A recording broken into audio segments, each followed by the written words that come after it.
ৰাতিপুৱা সহবাস কৰিলে কি হয়? সহবাস কৰাৰ উত্তম সময় কেতিয়া? এই ক্ষেত্ৰত শাস্ত্ৰই কি কয়?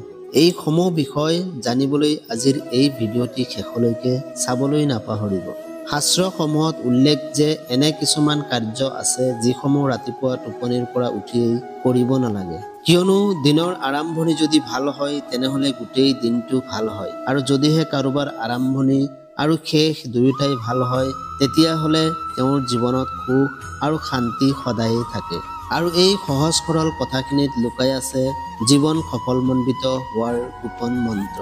হিন্দু শাস্ত্ৰ গৰুড় পুৰাণ অনুসৰি ৰাতিপুৱা সন্ধিয়া আৰু দিব্য প্ৰহৰে সহবাস কৰা একেবাৰে উচিত নহয়, আৰু সেয়া কৰ্ম সেই সময়ত অত্যন্ত হানিকাৰক। অকল সেয়াই নহয়, শাস্ত্ৰত কোৱা হৈছে যে অমাৱস্যা, পূৰ্ণিমা, চতুৰ্দশী, অষ্টমী আৰু সংক্ৰান্তিৰ দিনবোৰত সহবাস কৰা একেবাৰে উচিত নহয়, কিয়নো এই সময় আৰু দিনসমূহত পুৰুষ আৰু স্ত্ৰীৰ শুক্ৰ আৰু শনিত দুষ্ট থাকে। অকল সেয়াই নহয়, ৰাতিপুৱা প্ৰহৰত গৰ্ভধাৰণ কৰিলে গৰ্ভস্থ সন্তান ৰুগ্ন আৰু স্বল্প আয়ুসৰ অধিকাৰী হৈ পৰে। ৰাতিৰ দ্বিতীয় আৰু তৃতীয় প্ৰহৰ গৰ্ভধাৰণৰ বাবে খুব এক ভাল সময় নহয়। সেয়ে প্ৰথম, দ্বিতীয় আৰু তৃতীয় প্ৰহৰত সহবাসৰ পৰা বিৰত থকা শ্ৰেয়।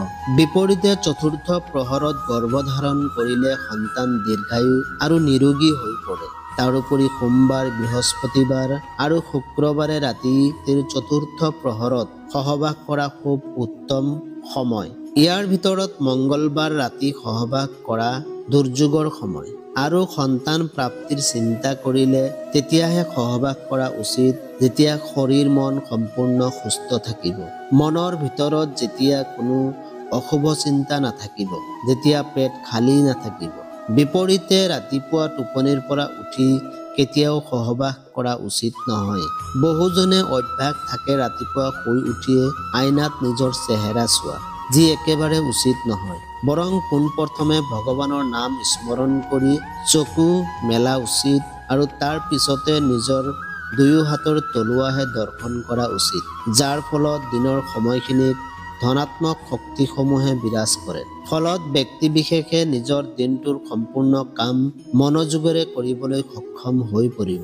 শাস্ত্ৰ অনুসৰি ৰাতিপুৱা শুই উঠিয়েই শংখধ্বনি আৰু মন্দিৰৰ ঘণ্টাৰ শব্দ শুনা আৰু গায়ত্ৰী মন্ত্ৰ শ্ৰৱণ কৰা অতি মংগলজনক। তাৰ পিছত নিজৰ কোঠাৰ বেৰত ওলমাই ৰখা ময়ূৰ, কমল অথবা কোনো প্ৰাকৃতিক সৌন্দৰ্যৰ দৃশ্য প্ৰত্যক্ষ কৰা শাস্ত্ৰ বিধিত।